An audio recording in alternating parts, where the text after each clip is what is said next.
Hello everyone and welcome to How to Tech. Now we discuss method 3 on how to improve the performance of the system, how to make your PC really fast. So the really simple method is called disk defragmentation. I'll tell you how to do it. You have to go to your search bar and type in defrag, DEFRAG.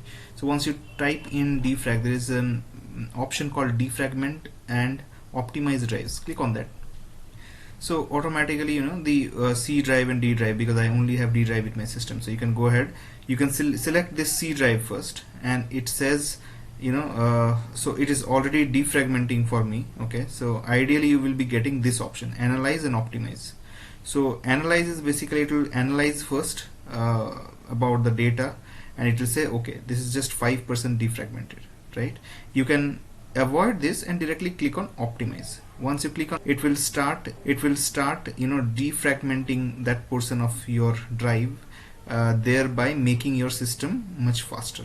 Okay, this is one of the ways. Now the other way, I am clicking on stop because I do not want it in my PC.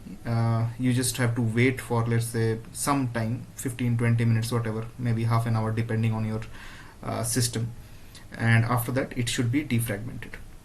You can do it for the other drives as well. The other option that we have is reduce the runtime service. For that you need to type on go to run.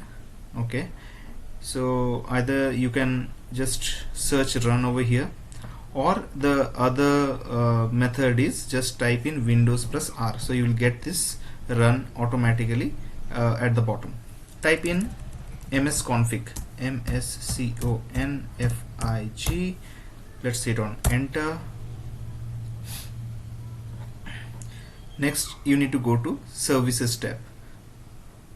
Under services you have all this hide all Microsoft services option, so just click on hide all Microsoft services and click on OK.